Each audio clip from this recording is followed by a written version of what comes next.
Tudo bem? Tá? E a Grécia Insular são territórios banhados pelo Mar Egeu, Jônico e também até regiões próximas ao Mar Mediterrâneo, tá bom? Isso daqui eu não sei se eu falei. Só revisando, no final do período homérico vai ser... Isso aqui eu falei, né?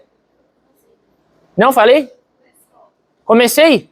Tá. A finalização do período homérico vai ser aproximadamente no ano de 700 a.C., quando nós vamos ver a unificação de territórios. Eu falei para vocês sobre a formação das cidades-estado grega, não falei?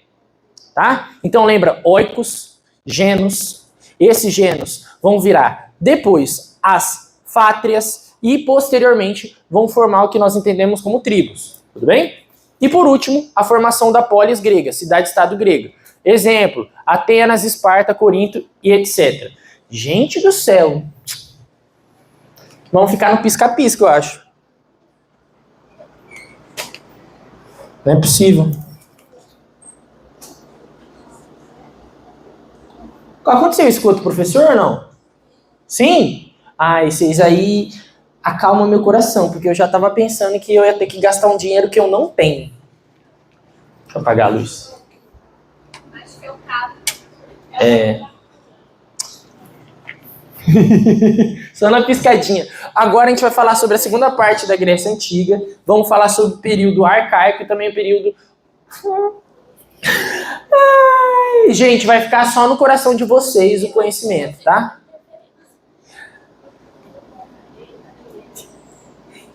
Eu vou falar parado. Indicação de música. Eu acho que toda vez que eu passo slide que buga. Ludmilla, vai lá, escuta no Manais. Professor, já tem o Numanice 3, por que você está indicando o primeiro? Porque o primeiro é melhor, tá bom? Não vem me falar outra coisa. Não aceito, tá bom? Escuta lá que é bom. Depois manda a música para mim também.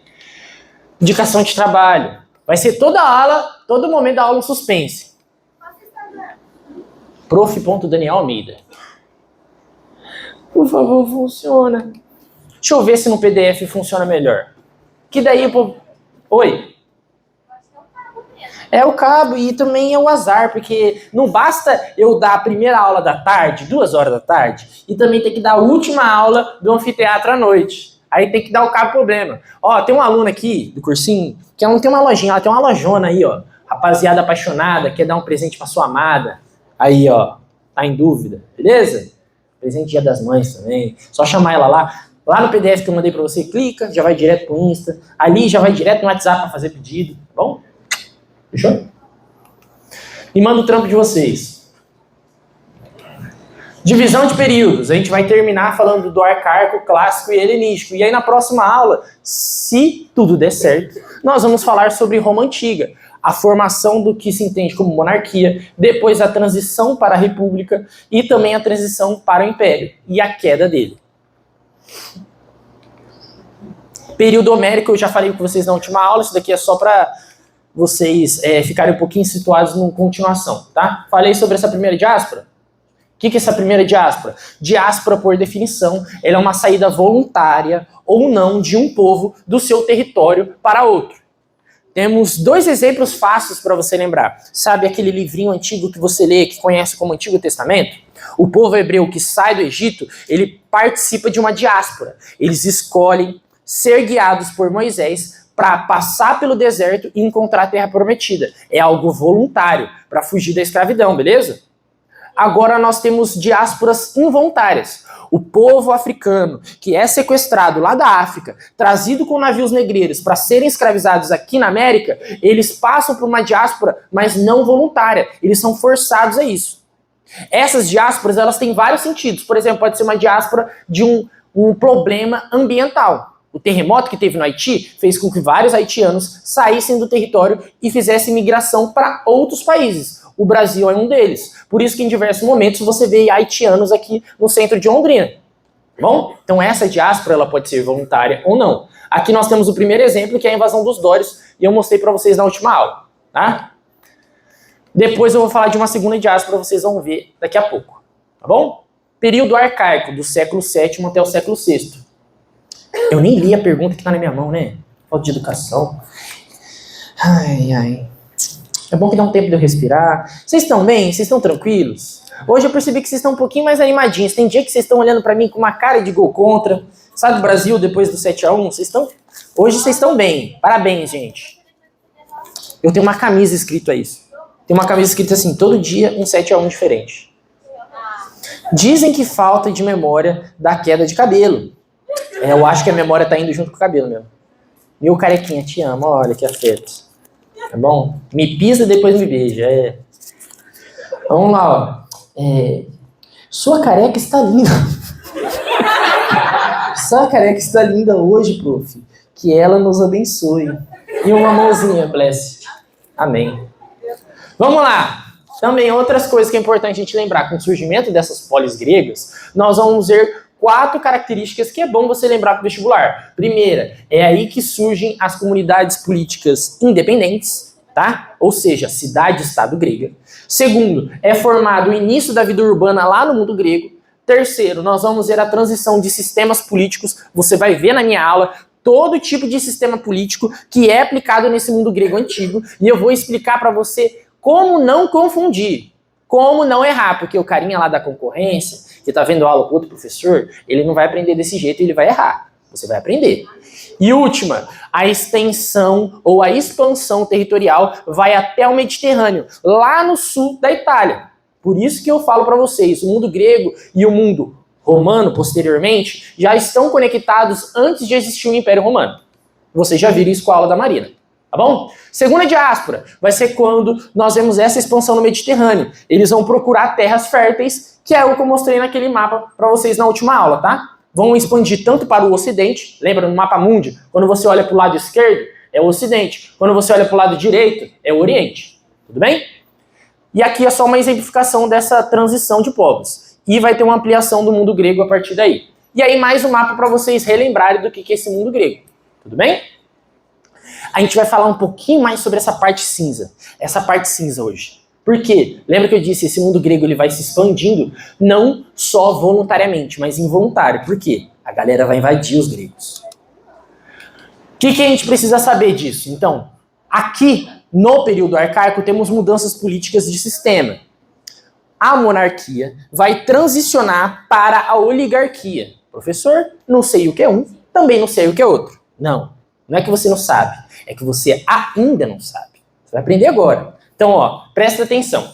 Monarquia, vamos dividir a palavra. Mona vem de mono. Mono significa um. Arquia vem de governo ou de domínio, para ser mais específico. Então, monarquia é um domínio único. É um domínio de um só. E um exemplo fácil que você lembra é de um rei. Um rei, ele é um monarca, porque ele governa com um poder político centralizado em suas mãos. É ele que determina o que é melhor para a sociedade. Tudo bem? Tranquilo? Em contrapartida, essa monarquia vai ser substituída por uma oligarquia. E agora presta bastante atenção em mim. Esquece o slide, porque aqui é aonde nós vamos ver alguns probleminhas. Por quê? Até agora, a maneira que eu falei para vocês, eu falei oligarquia.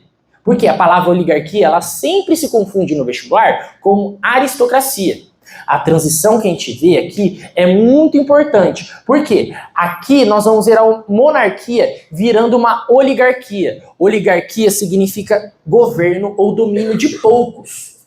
Tudo bem? Então, poucas pessoas vão governar nesse local. E aí, nós vamos ver uma transição da oligarquia para a tirania, que vai formar o poder soberano e usurpado e ilegítimo. Vamos retroceder um pouco? Vocês já ouviram falar de oligarquia, certo? Um governo de poucos. Tem alguma outra palavra que vocês às vezes se confundem com oligarquia? Sim. Aristocracia. Ariste significa em grego aquilo que brilha, aquilo que se destaca. Então a aristocracia é um domínio ou é um governo daqueles que são os melhores, aqueles que se destacam. Só que pensa comigo, se eu digo que existe um governo dos melhores, eu pressuponho que existem alguns piores que eles não têm o direito de governar. Se eu pressuponho que existem melhores, quer dizer que esses melhores, eles são um grupo menor. Ele não é a maioria da civilização. Os melhores se pressupõem que é algo que se destaca demais, que não é igual aos outros. Porque se for igual aos outros, é mediano, é medíocre. Então, por coincidência, a aristocracia, ela também é um governo de poucos, mas são os poucos que se destacam, tá bom? E aí, qual que é o ponto que eu quero que vocês pensem? Lembra das aulinhas do Samuel? O Samuel vai falar sobre um carinha chamado Aristóteles. Aristóteles vai falar que ele defende a aristocracia. Por quê? Porque ele acredita que são os melhores que devem governar a população. É o filósofo, o cara que pensa, que tem que determinar o que é melhor pro povo. Eu não vou escolher um político que não sabe o que é melhor nem só para ele, mas para o povo inteiro. Tá bom? Vocês veem vários exemplos. Aquele cara que é multimilionário, tem grana pra caramba, e ele compra uma rede social, a rede social perde dinheiro pra caramba. Esse cara é o melhor para escolher o que é o futuro? Não. Só por ele ter capital político e influência social, não quer dizer que ele é o melhor para tomar decisões políticas. Tá bom? Tá? Então não confunda aristocracia, governo dos melhores. Oligarquia, governo de poucos. Tá? Nós vamos ver essa oligarquia virando uma tirania. Prestem bastante atenção. Por quê? Uma tirania é um poder usurpado, ou seja, eu tiro o poder dessa pessoa por força, por violência. Eu arranco esse poder, eu mato a pessoa. E também esse governo ele é considerado ilegítimo. Mas, professor, aqui não tem um governo, uma política igual a nossa. Nós acreditamos em uma democracia popular, todo mundo tendo direitos políticos, todo mundo tem participação política. Aqui não é assim, são poucas pessoas que participam. Sim, você está certo. Mas no mundo grego, um governo ou um sistema político, ele é construído por legitimidade não só por quem a faz, mas também como que a população lida com isso. Por quê? Você, participante do Brasil, você acredita num conjunto de regras ou um conjunto de normas que determinam o que é ética política. O que você acha que é certo ou não. Você vai lá nos Estados Unidos, eles vão ter outro conjunto de ética e política. Não é? Quer dizer que o seu é pior que o dele? Quer dizer que o dele é pior que o seu? Não sou eu que vai te dizer. Mas é um conjunto de normas de cada sociedade. Aqui nesse mundo antigo, o governo ele era legitimado não só por contratos sociais, mas também por uma força divina. Se ele está governando, é porque Deus tal escolheu. O seu próprio livro lá do Antigo Testamento é basicamente isso. É Davi sendo escolhido por Deus. É Salomão sendo escolhido por Deus. É todos os reis sendo escolhidos por Deus. Vai tu contra a vontade de Deus. Tu não é doido. Você não ficou totó da cabeça? Então se eu falo que foi Deus que escolheu estar aqui, e eu faço uma escolha errada, você vai querer bater boca comigo? Vai querer brincar com o meu papai? Não. Tá bom? Por isso que nós temos que entender esse conceito de legitimidade muito conectado com o tempo histórico da sociedade. Tá bom? E essa tirania, posteriormente, vai ser transicionada para a democracia. Demo significa povo. Cracia significa domínio. Então é o domínio do povo. E aí na nossa próxima aula você vai aprender o que é o povo grego. Porque não é todo mundo que é cidadão grego. Tá? Tranquilo até aqui? Vamos lá. Ditadura seria um exemplo de tirania? Não. Mas aí eu posso explicar para vocês depois. Oi?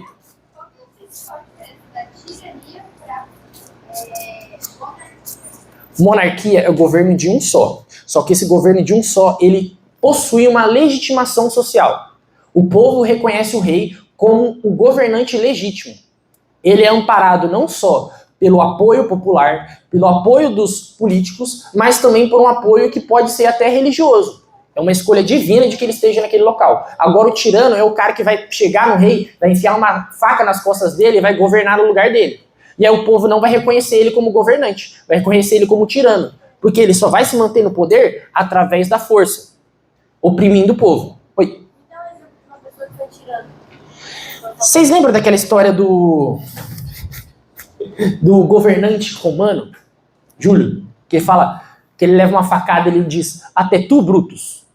Essa é uma representação de tirania. Por quê? Porque aquele governo é usurpado. Entendeu? Uma facada nas costas. Tá bom? De boa? Ia fazer um outro exemplo, mas aí é exemplo de otaku, daí vocês não iam entender nada. Período clássico, século V até o século IV. Fala? Sabe quando a galerinha do One Piece aí, pelo amor de Deus, se vocês não chegaram lá no arco de Marineford, vocês estão perdidos na vida. Sabe quando o filho do Barba Branca enfia a faca nas costas dele, traindo ele? Isso é uma tentativa de usurpação do poder. Por quê? Porque ele quer tomar o lugar dele. E ele tá chateado porque o ex lá, entendeu? E isso é um exemplo de uma tentativa. Só que daí o Barba Branca, ele é um paizão, dele abraça, ele fala assim, eu te perdoo, meu filho. O quê? Três roças? Também. É verdade, isso mesmo. Marcos importantes. O auge e o declínio da sociedade grega é aqui, nesse período clássico. Nós vamos ver as guerras médicas. Olha pra mim. Guerra médica não é porque vai um monte de médico maluco com bisturi brigar. É guerra médica porque eles estão na região meridional do mundo grego. É no meio desse mundo. É entre esses locais. E aí nós vamos ver 3. Só que eu juntei tudo. Deixei o mais importante para você lembrar. Vai ser a busca da hegemonia no mar Egeu. Nós vamos ver o rei Dário I, que é um rei lá do Império Persa, invadindo o mundo grego, querendo ter esse domínio político. Ele vai conseguir, ele vai começar a cobrar impostos desses territórios, só que tem 2 que ele não consegue conquistar, que é o território lá de Atenas, que também de Esparta. Vocês vão ver isso depois, tá? Nós vamos ver o apoio dessa cidade-estado para lutar contra o Império Persa, e o rei Dário I tentando invadir Atenas, ele vai fracassar, ele vai ser derrotado e posteriormente ele vai morrer. Só que a vontade do rei Dário vai ser dada pelo filho dele. Bom? Deixa eu ler a próxima pergunta. Cersei Lannister é uma tirania? Jon Snow? Rapaziada, eu posso contar um negócio pra vocês? Eu comecei a assistir Game of Thrones agora, você acredita? Eu tô bem ligado temporalmente, né? Eu não cheguei nessa parte aqui, tá bom? Não vou ficar não. Tá? Eu só sei que o final é ruim. E eu sei que o Jon Snow ressuscita em alguma hora. Tá? Oi. Sim, agora a gente tá falando dos persas, tá? Olha aqui os persinhas aqui, ó. Tá vendo aqui esse mapa? É aquele mesmo mapa, só que expandido. E aquela zona cinzenta, ela já tá começando a ser mais colorida, mais exemplificada. Tá vendo tudo em laranja? Tudo isso é que o Império Persa domina. Tá? Antes, boa parte desse território aqui era grego, só que esses persas vão invadindo com o tempo, tá? Depois eu mostro esse mapa com mais detalhe para vocês. Tudo bem? Nós vamos ver o filho do Dário, chamado Xerxes. Xerxes é um cara muito representado, não só na história, mas também na produção audiovisual, no cinema. Xerxes, ele era assim, um cara bem barbudo, cabeludo. Só que quando você vai ver ele no cinema, você vê ele assim. É esse aqui, ó. Sabe 300? Fala 300. Hã? Hã? Cosplay igualzinho, ó. Olha. Mas eu tô com barba, não dá. Tá? E ele raspa a sobrancelha. Você sabe que esse ator aqui é brasileiro, né? Tá? Ah, mas uma outra coisinha. Lembra que eu falei que um governo, para ele ser legitimado, ele pode ter uma conexão divina? Olha para esse Xerxes primeiro. Com quem que ele parece? Para quem é íntimo, chama ele de JC. Para quem não é muito íntimo, chama ele de Jesus Cristo. Você pode ver, a maioria das representações medievais de Jesus Cristo, ele tem uma carinha bem parecida assim. Só que aí quando... porque a construção de imagem dele é posterior. Eu tenho que construir um governo que era legítimo, que ele era positivo, ou que ele é propositivo, junto com o valor cristão. Por quê? Porque os persas depois, aquela região, aquele território, que vai reivindicar aquela história, vão se tornar cristãos. E eu vou usar uma representação cristã. Do mesmo jeito que vocês vão ver lá na aula de Brasil, a representação do Tiradentes. O Tiradentes, ele tem a mesma cara do Xerxes. E eles não viveram em períodos iguais. Tá? Nós vamos ver o Xerxes invadindo territórios e dominando várias cidades. 2 ele não consegue, que é Atenas e Esparta, que vão resistir. Agora você tem que lembrar. Se você tem que anotar alguma coisa na aula, você anota agora. A união de Atenas e Esparta vai formar a Liga de Delos. A Liga de Delos é como se fosse a unificação e o começo lá dos Vingadores. Tá bom? Porque eles vão se juntar para lutar contra o inimigo externo, que são os persas. Essa Liga de Delos vai lutar contra esses persas. Infelizmente, em um certo momento eles não ganham e depois em outro eles vencem. Na Batalha de Termópilas, eles vão ser derrotados, os espartanos vão ser subjugados pelos persas e, posteriormente, os atenienses vão ser invadidos. Mas eles não são derrotados. A cidade é saqueada, mas o estado continua. Isso vai deixar viva a esperança grega. Por quê? Porque depois, na Batalha de Salamina, os atenienses fazem uma emboscada para frotas persas, derrotam eles e conseguem reconquistar o mundo grego. E os persas desistem de conquistar esse local. Isso vai fazer com que Esparta fique fraca e Atenas fique cada vez mais forte. Isso vai impulsionar uma hegemonia ateniense, tá? Que aí é outra parte do período clássico. Resultado, Atenas mais beneficiada com a vitória. Características, expansão da economia. A Liga de Delos, que era a união de Esparta e Atenas, não só é uma aliança política de guerra, agora é um império. Eu conquisto não só o meu território do mundo grego, mas também partes do Império Persa. E, continuando, nós vamos ver o auge desse período com o estadista Péricles. O Péricles você conhece muito bem. Peraí, esse Péricles, esse carinha aqui, ó, ele vai reforçar a aliança na região, ele vai aumentar o fornecimento de cereais para a população comer mais, ser mais saudável, se reproduzir mais. E terceiro, fortalece a democracia e a cultura no mundo grego. Por isso que nós vamos ver o auge da civilização grega, ao mesmo tempo que é o declínio maior da civilização grega. Bom, tudo por culpa do Péricles. Desde antes até agora fortalecendo a cultura, né? Declínio. Nós vamos ver aqui um mapinha bem importante. A Guerra do Peloponeso. Você aprendeu nas minhas aulas que o Peloponeso fica aqui na península do Peloponeso, tudo bem? E uma das cidades importantes aqui, ó, Esparta e Corinto. Lembra da ilha de Ática? Ou depois vocês vão ver lá próximo à ilha de Ítaca? É pertinho daquela história lá do Ulisses que eu falei da Odisseia, tá bom? O que é importante a gente lembrar? A hegemonia ateniense vai gerar um conflito dentro do mundo grego. Os espartanos vão ficar putos porque eles perderam uma guerra e quando eles perdem eles não ganham nada, eles só são mais subjugados pelo próprio povo grego, pelos atenienses. Então eles vão se unir com outras cidades ali do mundo do Peloponeso.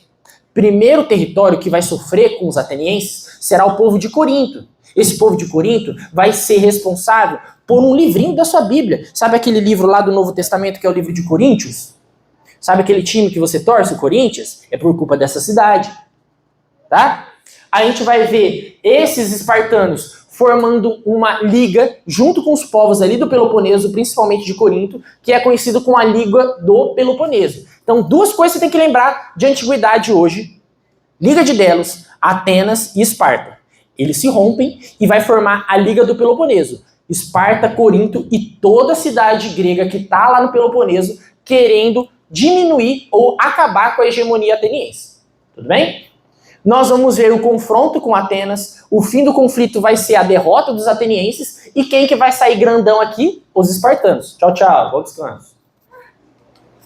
Tudo bem? E aí acaba o período clássico. E começamos o helenístico.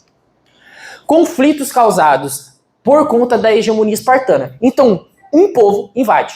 Isso gera a hegemonia de um. A hegemonia de um gera conflito. Esse conflito gera uma outra hegemonia e essa hegemonia gera outro conflito. É uma bola de neve que não para nunca, tá? A cidade de Tebas vai entrar em conflito com Esparta, do mesmo jeito que Esparta entrou em conflito com Atenas.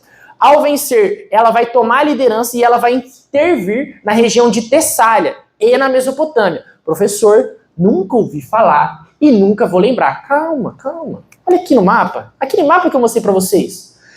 Tá vendo a corzinha laranja? Agora, olha, presta atenção lá no mapa. Olha aqui em laranja. Isso daqui bem pequenininho. Eu sei que eu fiquei com ficou ruim, tá? Finge que tá bom, que vocês estão conseguindo enxergar. Aqui em laranja, aqui é a cidade de Tebas. O que está em vermelhinho aqui, ó, é a cidade de Tessália. E o que está em roxo, tudo isso aqui amarelo, é a Macedônia. E a Macedônia, daqui a pouco, vai virar o império. E esse império vai engolir a Grécia. Vamos lá, ó. Aí que vai formar o período helenístico. Tem um carinha chamado Filipe. Filipe, ele é filho do rei da Macedônia. E quando tem essa expansão da cidade de Tebas, na região lá da Tessália, nós vamos ver a captura do filho do rei, Filipe, lá da Macedônia. Ele vai ficar preso lá junto com o povo grego. E ele é pego adolescente, bem criança. Então ele aprende a falar a língua grega, ele aprende a filosofia grega, ele aprende a cultura grega. E ele vai agarrar isso para si. Quando ele retorna para Macedônia, quando ele retorna para se tornar o rei, ele vai abraçar a cultura grega como uma cultura própria, tá bom? Então, quando ele vira rei, ele vai se tornar Filipe II, ele vai centralizar a administração e fortalecer o exército. E também ele vai adotar o grego como língua oficial.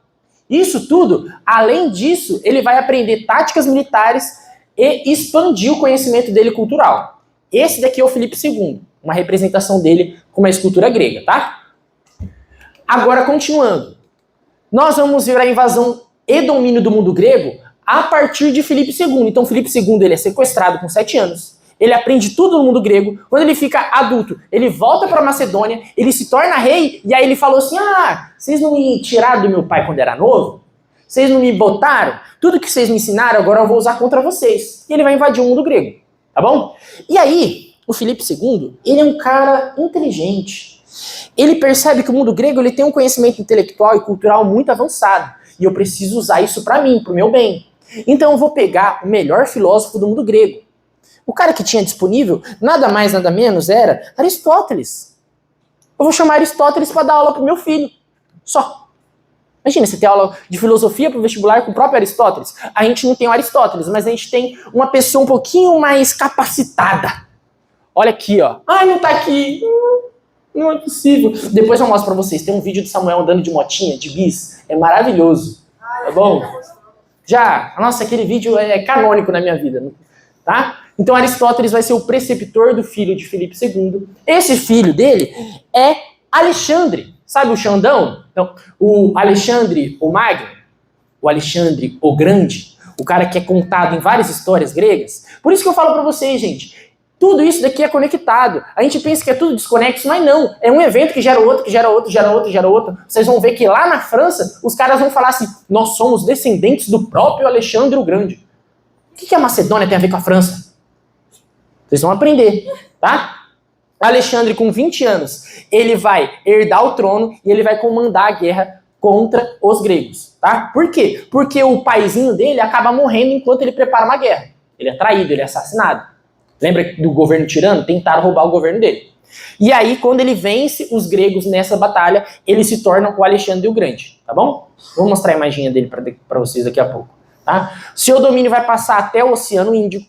Aí vai ser formada a cultura helenística. E agora, presta bastante atenção. Período helenístico, ele é formado por conta dessa safadeza. Por quê? A mistura da cultura grega, persa, macedônica, egípcia e mesopotâmia é o que nós chamamos de cultura helenística. Antes da Macedônia, tudo isso daqui já estava misturado. O Alexandre Grande, ele somente coloca mais um vinagrete no meio da farofa. Tá? Nós vamos ver a divisão do império com a morte do Alexandre, eu vou falar um pouquinho mais detalhado agora, e o território vai ser dividido em 4. Esses 4 territórios vai ficar um para cada general do Alexandre. E essa daqui é uma representação do Alexandre. Olha bem para esse Alexandre. Não me diz se não é uma POC. Ele é. Tá? Depois eu falo com vocês um pouquinho mais detalhado. Se vocês quiserem, né? Fragmentação do império, quando o Alexandre morre. Nós vamos ver o primeiro território fica com Seleuco, um dos generais. Ele vai ficar com parte da Mesopotâmia e também da Pérsia, conhecido como Reino Seleuco, ou Seleucida, tá? Nós vamos ver também o segundo, que é Licímaco. Licímaco vai ficar com a Anatólia e também com a Trácia. Terceiro general vai ser Ptolomeu, lá no Egito. E aí, Ptolomeu é importante vocês lembrarem por quê? Porque nós vamos ver daqui a pouco a era ptolomaica, porque esse cara simplesmente vai casar com a Cleópatra. E ele também vai relação com o mundo romano. E vai virar um bolo doido, tá? 4. Nós vamos ver Cassandro. Ele vai dominar as cidades gregas e da Macedônia. E entre o século 2 e 1º a.C., todos os reinados helenísticos vão ser derrotados um por um. E todos eles vão cair na mão do Império Romano. Tá bom? E é esse mesmo Império Romano que daqui a pouco vai crucificar Jesus. Tudo bem? E aí começa o tema da nossa próxima aula. Tudo bem? Que horas são? 35? Mentira que sobrou tempo.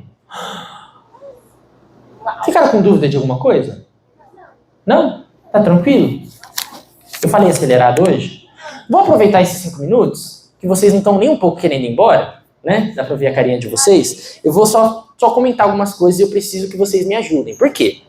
Olha isso aqui, esse slide. Você consegue enxergar alguma coisa nisso aqui? Não, né?